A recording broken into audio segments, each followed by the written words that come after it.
ನಮಸ್ಕಾರ ರೈತ ಬಾಂಧವರು, ಗ್ರೇಪ್ ಮಾಸ್ಟರ್ ಯೂಟ್ಯೂಬ್ ಚಾನಲ್ಗೆ ಆತ್ಮೀಯ ಸ್ವಾಗತ.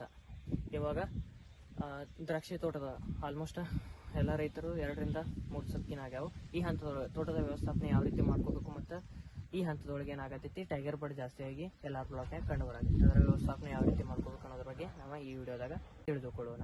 ಈಗಾಗಲೇ ಎಲ್ಲರದು ಪ್ಲಾಟ್ನಾಗ ಆಲ್ಮೋಸ್ಟ್ 1-2 ಸಬ್ಕಿನ ಆಗ್ಯಾವು. ಈ ಹಂತದೊಳಗೆ ಕೆಲವೊಂದಿಷ್ಟು ರೈತರು ಏನು ಮಾಡ್ತಾರೆ, ಒಂದೊಂದು ಸಬ್ಕಿನ್ ಮಾಡ್ಕೊಂಡು ಡೈರೆಕ್ಟ್ 7-8 ಅಥವಾ 10 ಇಲ್ಲಿಗೆ ಡೈರೆಕ್ಟ್ ಬ್ಯಾಳೆ ಹೊಡ್ಕೊತಾರೆ, ಅಂದ್ರೆ ತುದಿ ಹೊಡ್ಕೊಂಡು ಬಿಡ್ತಾರೆ, ಲಾಸ್ಟ್ ಟಾಪಿಂಗ್ ಮಾಡ್ಕೊತಾರೆ. ಆದ್ರೆ ನಾ ಈಗಾಗಲೇ ನಿಮ್ಗೆ ಹಿಂದಿನ ವಿಡಿಯೋಗಳು ಹೇಳಿದ್ನಿ, ಕೆಲವೊಂದು ಪ್ಲಾಟ್ಗಳಿಗೆ ಏನಾಗ್ತೈತಿ, ಒಂದು ಸಿಂಗಲ್ ಸಬ್ಕಿನಿಂದ ಗೊನೆಗಳು ಜಾಸ್ತಿಯಾಗಿ ಕಂಡು ಬರೋದಿಲ್ಲ, ಅಂದ್ರೆ ಗರ್ಭಧಾರಣೆ ಸರಿಯಾಗಿ ಆಗೋದಿಲ್ಲ. ಮೇಜರ್ ಆಗಿ ಥಾಮ್ಸನ್ ಕಂಡ್ರು ಒಂದೇ ಸಬ್ಕಿನ್ ಮಾಡೋದ್ರಿಂದ ಜಾಸ್ತಿಯಾಗಿ ಮಾಲ್ ಬೀಳೋದಿಲ್ಲ, ಅಂದ್ರೆ ನಿಮ್ಗೆ ಅಕ್ಟೋಬರ್ ಒಳಗೆ ಜಾಸ್ತಿ ಗೊಂಚಲಿನ ಪ್ರಮಾಣ ಸಿಗೋದಿಲ್ಲ. ಆದ ಕಾರಣದಿಂದ ಆಲ್ಮೋಸ್ಟ್ 2 ಸಬ್ಕಿನ ಮಾಡ್ಕೋಬೇಕು ನೀವು. ಇವಾಗ ಈ ಹಂತದೊಳಗೆ ಏನಾಗತೈತಿ, ಜಾಸ್ತಿಯಾಗಿ ಥ್ರಿಪ್ಸಿನ ಹಾವಳಿ ಜಾಸ್ತಿಯಾಗಿ ಕಂಡು ಬರತೈತಿ. ಈಗ ನೀವು ನೋಡ್ಕೋಬಹುದು, ಇಲ್ಲಿ ಈ ಹಂತದೊಳಗೆ ಈ ವರ್ಷ ಜಾಸ್ತಿಯಾಗಿ ಆಲ್ಮೋಸ್ಟ್ ಥ್ರಿಪ್ಸ್ ಜಾಸ್ತಿಯಾಗಿ ಕಂಡು ಬರತ್ತವು ಪ್ಲಾಟ್ನಾಗ. ಇಲ್ಲಿ ನೋಡ್ರಿ, ಇವು ಇಂಥವೇನು ಎಲೆಗಳು ಆಗಿರ್ತಾವಲ್ಲ, ಇವು ಜಾಸ್ತಿಯಾಗಿ ಥ್ರಿಪ್ಸಿನ ಹಾವಳಿಯಿಂದಾನೆ ಈ ರೀತಿ ಆಗಿರ್ತಾವ. ಇಲ್ಲಿ ನೋಡ್ಕೋಬಹುದು ನೀವು. ಈ ಹಂತದೊಳಗೆ ರೈತರ ಎಲ್ಲ ರೀತಿಯ ಸಿಂಪರಣೆಗಳು ಮಾಡ್ಕೊಂಡ್ರು ಕೂಡ ಕಂಟ್ರೋಲ್ ಆಗತ್ತಿಲ್ಲ. ಯಾಕಪ್ಪ ಅಂತಂದ್ರೆ ಈ ಹಂತದೊಳಗೆ ಜಾಸ್ತಿಯಾಗಿ ಬಿಸಿಲಿನ ವಾತಾವರಣ ಇರೋದ್ರಿಂದ ಏನಾಗತ್ತೈತಿ, ಥ್ರಿಪ್ಸ್ನ ಹಾವಳಿ ಜಾಸ್ತಿಯಾಗಿ ಕಂಡು ಬರತೈತಿ. ಬಿಸಿಲು ಎಷ್ಟು ಜಾಸ್ತಿ ಆಗಿರ್ತೈತಿ ಅಷ್ಟ ನಿಮ್ಗೆ ನಿಮ್ಮ ಪ್ಲಾಟ್ನಾಗ ಥ್ರಿಪ್ಸ್ ಕಂಡು ಬರ್ತೈತಿ. ಈ ಹಂತದೊಳಗೆ ನೀವು ಥ್ರಿಪ್ಸ್ ನಿಯಂತ್ರಣಕ್ಕಾಗಿ ಏನು ಮಾಡ್ರಿ, ಸೊಲೋಮೋನ್ 200 ಲೀಟರ್ ನೀರಿಗೆ 200 milli plus neem oil 200 milli ಈ ರೀತಿ ಹಾಕೊಂಡು ನೀವು ಈ ಸಿಂಪರಣೆ ಸಾಯಂಕಾಲ 7 ಗಂಟೆದಿಂದ ಮುಂದೆ ಮಾಡ್ಕೋರಿ, ಅಂದ್ರೆ 10 ಮಣಿಗೆ ಮಾಡ್ಕೋರಿ. ಇದರಿಂದ ನಿಮ್ಗೆ ಥ್ರಿಪ್ಸ್ ಕಂಟ್ರೋಲ್ ಆಗಕ್ಕೆ ಅನುಕೂಲ ಆಗ್ತೈತಿ.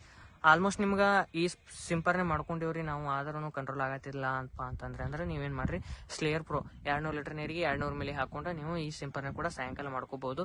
ಇದರಿಂದ ನಿಮ್ಗೆ ಥ್ರಿಪ್ಸ್ ಕಂಟ್ರೋಲ್ ಆಗಕ್ಕೆ ಅನುಕೂಲ ಆಗ್ತೈತಿ. ಈ ಹಂತದೊಳಗೆ ನಾವು ಏನು ಮಾಡ್ಕೊಂಡಿದ್ದೀವಿ, ನಮ್ಗೆ ಈಗಾಗಲೇ ಹೇಳಿದ್ನ ಹಿಂದಿನ ವಿಡಿಯೋ ಒಳಗೆ, ಆಲ್ಮೋಸ್ಟ್ ನಾವು 2 ಸಬ್ಕಿನ್ ಮಾಡ್ಕೊಂಡಿದ್ದೀವಿ ಅಂತ ಇಲ್ಲಿ ನೋಡ್ಕೋಬಹುದು. ಫಸ್ಟ್ನೇದು, ಆಮೇಲೆ ಸೆಕೆಂಡ್ ಅಂತ ಕೆಲವೊಂದು ಏನಾಗ್ಯಾವ ಒಂದೇ ಸಬ್ಕಿನ್ ಆಗ್ಯಾವ. ಅಂದ್ರೆ ಏನಾಗಿರ್ತೈತಿ, ಫಸ್ಟಿಗೆ ಪ್ಲಾಟ್ ಒಂದೇ ಲೆವೆಲ್ ಗ್ರೋತ್ ಬಂದಿರಲ್ಲ, ನಿಮಗೆ ಆಲ್ಮೋಸ್ಟ್ ಗೊತ್ತೈತಿ. ಆದ ಕಾರಣದಿಂದ ನಾವೇನು ಮಾಡಿರ್ತೀವಿ, ಒಂದು ಉದ್ದ ಕಡ್ಡಿಯಾಗಿ ಏನಾಗಿರ್ತದಲ್ಲ, ಅವಾಗ ಒಂದೇ ಸಬ್ಕಿನ್ ಮಾಡ್ಕೊಂಡು ಡೈರೆಕ್ಟ್ ಅದನ್ನ ತುದಿ ಹೊಡೆದು ಈ ಹಂತದೊಳಗೆ ತುದಿ ಹೊಡೆದು ಬಿಟ್ಟು ಬಿಡ್ತೀವ್ರಿ. ಈ ರೀತಿ ಮಾಡ್ಕೊಂಡಿರ್ತೀವಿ. ಆದ್ರೆ ಈ ಹಂತದೊಳಗೆ ನೀವು ಲಾಸ್ಟ್ ಮತ್ತೊಂದು ಫೈನಲ್ ಆಗಿ ಒಮ್ಮೆ ಫಿಲ್ ಫುಟ್ನ ತೆಗಿಬೇಕಾಗೈತೆ. ಅಂದ್ರೆ ನಮ್ಮ ಆಡುಭಾಷೆ ಒಳಗೆ ಏನಂತಾರ, ಇಲ್ಲಿ ಏರಿಯಾದವ್ರು ಕಿಲ್ಸ್ ಅಂತ ಏನು ಕರೀತಾರ, ನೀವು ಈ ಹಂತದೊಳಗೆ ತಕೋಬೇಕಾಗ್ತೈತಿ. ಈ ಹಂತದೊಳಗೆ ನಾವು ಯಾವ ರೀತಿ ಇದನ್ನು ತಕೋಬೇಕಪ್ಪ ಅಂತಂದ್ರೆ, ಏನೀಗ ಈ ಕಣ್ಣಿನೊಳಗೆ ಡಬಲ್ ಏನು ಹೊಡೆದಿರ್ತಾವಲ್ರಿ ಇಂಥವು, ಅದರ ಸಿಂಗಲ್ ಇದನ್ನು ತಕೋಬಹುದು. ಇಂಥವು ತಕ್ಕೊಂಡ ಉಳಿದಿದ್ದು ಮುಂದಿಂದ ನೀವು ತುದಿ ಹೊಡೆದ ಬಿಡ್ಬೋದು. ಮತ್ತೆ ಈ ಹಂತದೊಳಗೆ ಈ ರೀತಿ ಗ್ರೋತ್ ಆಗದೆ ಇರೋ ಕಡ್ಡಿಗಳು ಏನಿರ್ತಾವಲ್ಲ, ಇದನ್ನ ನೀವು ತಕ್ಕೋಬಹುದು. ಅದು ಹಸಿರು ಉಳಿದಿರ್ತಾವಲ್ಲ, ಗ್ರೋತ್ ಆಗಿರ್ತಾವಲ್ಲ, ಅಂತ ಗ್ರೋತ್ ಆಗಲೇ ಇರೋ ಕಡ್ಡಿಗಳನ್ನ ಇಂಥವು ಎಲ್ಲ ನೀವು ತಕ್ಕೋಬಹುದು. ಇದರಿಂದ ನಿಮಗೆ ಕಡ್ಡಿ ಒಂದೇ ರೀತಿ ಇರಾಕ ಅನುಕೂಲ ಆಗ್ತೈತಿ. ಮತ್ತು ನಿಮಗೆ ವೇರಿಯೇಷನ್ ಕಡ್ಡಿಗಳ ಸಂಖ್ಯೆ ಕಮ್ಮಿ ಹಾಕೂ ಕೂಡ ಅನುಕೂಲ ಆಗ್ತೈತಿ. ಈ ಹಂತದೊಳಗೆ ಈ ರೀತಿ ಇರುವುದನ್ನೆಲ್ಲ ತಕ್ಕೊಂಡು ಸಿಂಗಲ್ ಒಂದೇ ಪ್ಲೇನ ಇಟ್ಕೋರಿ. ಈ ಹಂತದೊಳಗೆ ಏನಾಗತೈತಿ, ಜಾಸ್ತಿಯಾಗಿ ರೈತರಲ್ಲಿ ಏನಾಗತೈತಿ, ಈಗ ಟೈಗರ್ ಬರ್ಡ್ ಹೊಂಟಾತೈತಿ. ಅಂದ್ರೆ ಟೈಗರ್ ಬರ್ಡ್ ಅಂದ್ರೆ ಏನಪ್ಪ ಅಂತಂದ್ರೆ, ಇಲ್ಲೇನು ಸಬ್ಕಿನ್ ಮಾಡ್ಕೊಂಡಿರ್ತೀವಲ್ಲ, ಸಬ್ಕಿನ್ ಮಾಡ್ಕೊಂಡಿದ್ದು ಈ ಕಣ್ಣ ಹೊಡೆಯತೈತಿ. ಈ ಕಣ್ಣು ಯಾಕೆ ಹೊಡಿತೈತಿಪ್ಪ ಅಂತಂದ್ರೆ, ಅಥವಾ ಈ ಕಣ್ಣಾಗ್ಲಿ ಇಲ್ಲಿ ಒಂದು ತುದಿ ಆಗ್ಯದ, ಇಲ್ಲಿ ಒಂದು ಆಗೈತ್ರಿ. ಅದಾದ್ಮೇಲೆ ನೆಕ್ಸ್ಟ್ ನಾವು ಇದನ್ನ ಇಲ್ಲಿ ಬ್ಯಾಳೆ ಹೊಡೆದು ಬಿಟ್ಟು ಬಿಡ್ತೀವಿ. ಈ ಹಂತದೊಳಗೆ ಏನಾಗತೈತಿ, ಈ ಕಣ್ಣುಗಳು ಹೊಡಿಲತ್ತಾವ. ಈ ಕಣ್ಣುಗಳು ಹೊಡಿಬಾರ್ದು. ಯಾಕಪ್ಪ ಅಂತಂದ್ರೆ ಈಗ ಮುಂದೆ ಏನಾಗಿರ್ತೈತಿ, ಇದರೊಳಗೆ ಗರ್ಭ ಆಗಿರ್ತೈತಿ. ಇದನ್ನ ನಾವು ಚಟ್ನಿ ಇಲ್ಲಿಗೆ ಮಾಡ್ಕೊಂಡ್ರು ಇಷ್ಟು ಬಣ್ಣ ಹಚ್ಚಿರ್ತೀವ್ರಿ. ನಾವು ಇಷ್ಟು ಬಣ್ಣ ಏನು ಹಚ್ಕೊಂಡಿರ್ತೀವಿ, ಈ ಕಣ್ಣುಗಳು ಆಲ್ಮೋಸ್ಟ್ ಹೀಗೆ ಹೊಡೆದು ಅಂದ್ರೆ ಮುಂದೆ ನಿಮಗೆ ಗೊನೆಗಳ ಸಂಖ್ಯೆ ಕಮ್ಮಿ ಬರ್ಬೋದು. ಇದು ಯಾವ ಕಾರಣದಿಂದ ಹೊಡಿತೈತಪ್ಪ ಅಂತಂದ್ರೆ, ಕೆಳಗೆ ನೀವು ಜಾಸ್ತಿಯಾಗಿ ಪ್ಲಾಟ್ ಹೆಚ್ಚಿಗೆ ಆತಿಲ್ಲ ಮತ್ತು ಇದನ್ನಾಗತ್ತಿಲ್ಲ ಅಂತ ಹೇಳಿ ಏನು ಸಿಕ್ಕಾಪಟ್ಟಿ ಗೊಬ್ಬರಗಳನ್ನ ಕೊಡ್ತಿರಲಿಲ್ಲ, ನೈಟ್ರೋಜನ್ ಯುಕ್ತ ಗೊಬ್ಬರಗಳನ್ನ ಕೊಡೋದ್ರಿಂದ ಕೂಡ ನಿಮಗೆ ನಿಮ್ಮ ಪ್ಲಾಟ್ನಾಗ ಹೊಡಿಲಾಕ ಕಾರಣ ಆಗ್ತೈತಿ. ಮತ್ತು ಸಬ್ಕಿನ ತಡವಾಗಿ ಮಾಡೋದ್ರಿಂದ ಕೂಡ ನಿಮ್ಗೆ ಈ ಸಮಸ್ಯೆ ಕಂಡು ಬರ್ಬೋದು.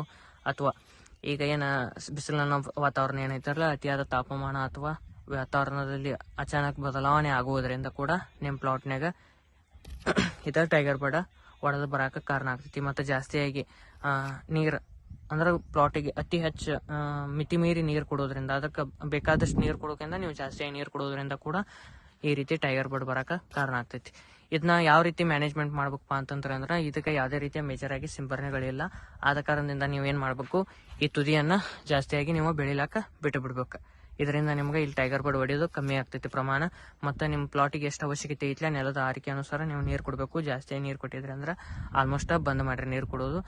ಮತ್ತು ನೀವೇನು ಮಾಡ್ಕೋಬೇಕಪ್ಪ ಅಂತಂದ್ರೆ ಈ ರೀತಿ ಹೊರದ ಚಿಗುರುಗಳನ್ನ ಬಿಟ್ಕೊಂಡು ಬಿಡಬೇಕು. ಈ ರೀತಿ ಮಾಡೋದ್ರಿಂದ ನಿಮಗೆ ಟೈಗರ್ ಬರ್ಡ್ ಕಮ್ಮಿ ಆಗಕ್ಕೆ ಅನುಕೂಲ ಆಗ್ತೈತಿ. ಈ ರೀತಿ ವ್ಯವಸ್ಥಾಪನೆ ಮಾಡ್ಕೊಂಡು ಹೋಗ್ರಿ. ಮತ್ತು ನಿಮ್ಮ ಪ್ಲಾಟ್ನಾಗ ಆಲ್ಮೋಸ್ಟ್ ಯಾವುದೇ ರೀತಿಯ ತೊಂದರೆ ಇರಲಿಲ್ಲಪ್ಪ ಅಂತಂದ್ರೆ ಈ ಹಂತದೊಳಗೆ ನಿಮ್ಮ ಪ್ಲಾಟ್ನಾಗ ಜಾಸ್ತಿಯಾಗಿ ನಾವು ಸಿಂಡರ್ ಟಾಪಿಂಗ್ ಮಾಡಿದ್ದೀವಿ ರೀ, ಮಾಡಿದ್ರು ಕೂಡ ಚಿಗುರು ಕಂಟ್ರೋಲ್ ಆಗತ್ತಿಲ್ಲ ಅಂದ್ರೆ ನೀವು ಈ ಹಂತದೊಳಗೆ ಒಂದು ಟಿಲ್ಟ್ ಕುಮಾನೆಲ್ದ ಸಿಂಪರಣೆ ಮಾಡ್ಕೋಬೋದು. ನೀರು 200 ಲೀಟರ್, ಟಿಲ್ಟ್ 20 ಮಿಲಿ ಪ್ಲಸ್ ಕುಮಾನೆಲ್ 400 ಮಿಲಿ ಪ್ಲಸ್ 0.72 34 500 ಗ್ರಾಮ್ ಈ ರೀತಿ ಸಿಂಪರಣೆ ಮಾಡ್ಕೋರಿ. ಇದರಿಂದ ನಿಮಗೆ ತುದಿ ಬೆಳವಣಿಗೆ ನಿಯಂತ್ರಣ ಆಗಕ್ಕೆ ಅನುಕೂಲ ಆಗ್ತೈತಿ. ಈ ಹಂತದೊಳಗೆ ನೀವು ಬೋರ್ಡು ಸಿಂಪರಣೆ ಮಾಡ್ಕೋಬೇಕು ಮಾಡಬಾರ್ದು ಅನ್ನೋದ್ರ ಬಗ್ಗೆ ನಾವು ತಿಳಿದುಕೊಳ್ಳೋಣ. ಈ ಹಂತದೊಳಗೆ ನೀವು ಬೋರ್ಡು ಸಿಂಪರಣೆ ಮಾಡ್ಕೋಬೋದು ಆಲ್ಮೋಸ್ಟ್ ಈ ಹಂತದೊಳಗಿದ್ದಾಗ. ಇದರಿಂದ ನಿಮಗೆ ಕಡ್ಡಿ ಕೆಂಪಾಗಲ್ಲ, ಯಾವುದೇ ರೀತಿಯ ತೊಂದರೆ ಆಗುವುದಿಲ್ಲ. ಈ ಹಂತದೊಳಗೆ ನಾವು ಯಾವ ಪ್ರಮಾಣದೊಳಗೆ ಬೋರ್ಡು ಸಿಂಪರಣೆ ಮಾಡ್ಕೋಬೇಕಪ್ಪ ಅಂತಂದ್ರೆ ನೀರು 200 ಲೀಟರ್, ತುತ್ತಿ 500 ಗ್ರಾಮ್, ಸುಣ್ಣ 200 ಗ್ರಾಮ್, ಬೆಲ್ಲ 300 ಗ್ರಾಮ್, ಜಿಂಕ್ 100 ಗ್ರಾಮ್ ಮತ್ತು ನೀವು ಟಿಲ್ಟ್ 10 ರಿಂದ 15 ml 200 ಲೀಟರ್ ನೀರಿಗೆ ಹಾಕೊಂಡು ಸಿಂಪರಣೆ ಮಾಡ್ಕೋಬೋದು. ಇದರಿಂದ ಏನಾಗ್ತೈತಿ ನಿಮ್ಗೆ ತುದಿ ಬೆಳವಣಿಗೆ ನಿಯಂತ್ರಣ ಆಗಕ್ಕೆ ಅನುಕೂಲ ಆಗ್ತೈತಿ ಮತ್ತು ಪ್ಲಾಟ್ನ್ಯಾಗ ರೋಗ ನಿಯಂತ್ರಣ ಆಗಕ್ಕೆ ಅನುಕೂಲ ಆಗ್ತೈತಿ. ಮತ್ತು ನಿಮ್ಗೆ ಎಲೆಗಳು ಉತ್ತಮವಾಗಿ ಸದೃಢವಾಗಿ ಅಕ್ಟೋಬರ್ ಹಂತದೊಳಗೂ ಉಳಿಲಾಕ ಅನುಕೂಲ ಆಗ್ತೈತಿ. ಇದರಿಂದ ಯಾವುದೇ ರೀತಿ ನಿಮ್ಗೆ ರೋಗ ಕಂಟ್ರೋಲ್ ಆಗಕ್ಕೆ ಅನುಕೂಲ ಆಗ್ತೈತಿ. ಆದ ಕಾರಣದಿಂದ ಬೋರ್ಡು ಸಿಂಪರಣೆ ಅವಶ್ಯವಾಗಿ ಮಾಡ್ಕೋರಿ. ಇದರಿಂದ ನಿಮಗೆ ಯಾವುದೇ ರೀತಿಯ ಕಡ್ಡಿ ಕೆಂಪಾಗಕ್ಕೆ ತೊಂದರೆ ಆಗುವುದಿಲ್ಲ. ಈ ರೀತಿ ವ್ಯವಸ್ಥಾಪನೆ ಮಾಡ್ಕೊಂಡು ಹೋಗ್ರಿ. ಮತ್ತು ಈ ಹಂತದೊಳಗೆ ಏನು ಮಾಡಿರಿ, ಪ್ಲಾಟಿಗೆ ನಿಮಗೆ ಜಾಸ್ತಿ ನೀರು ಕಮ್ಮಿ ಬಿದ್ದಿದ್ದು ಅಂದ್ರೆ ಮೇಲೆ ಆದಷ್ಟು ಕಾಂಬಿ ಮತ್ತು ಸಿವಿಡ್ ಸಿಂಪರಣೆ ಮಾಡ್ಕೊತಾ ಇರಿ.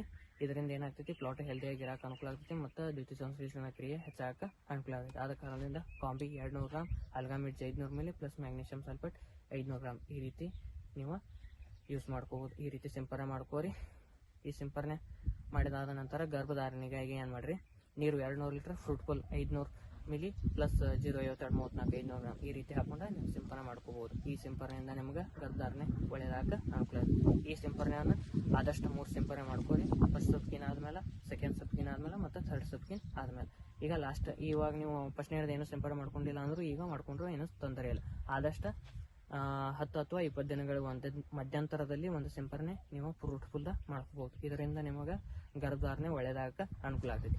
ಈ ಹಂತದೊಳಗೆ ನಾವು ಗೊಬ್ಬರದ ಬಳಕೆ ಯಾವ್ಯಾವ ಮಾಡ್ಕೋಬೇಕಪ್ಪ ಅಂತಂದ್ರೆ ನೀವು ಈ ಹಂತದೊಳಗೆ 0.34 ಎಕರೆಗೆ 6 ರಿಂದ 8 kg ಡ್ರಿಪ್ ಮೂಲಕ ಬಿಟ್ಕೋಬಹುದು. ಇದರ ಜೊತೆ ನೀವು ಮ್ಯಾಗ್ನೀಷಿಯಂ ಸಲ್ಫೇಟ್ 10 kg ಬಿಟ್ಕೋಬಹುದು. ಮತ್ತು ರೂಟ್ ಡೆವಲಪ್ಮೆಂಟ್ಗಾಗಿ ನೀವೇನು ಮಾಡಿರಿ, ಅಲ್ಟ್ರಾಸ್ಪೀಡ್ 2 ಲೀಟರ್ ಎಕರೆಗೆ ಬಿಟ್ಕೋರಿ. ಇದರಿಂದ ನಿಮ್ಗೆ ರೂಟ್ ಡೆವಲಪ್ಮೆಂಟ್ ಆಗಕ್ಕೆ ಅನುಕೂಲ ಆಗ್ತೈತಿ.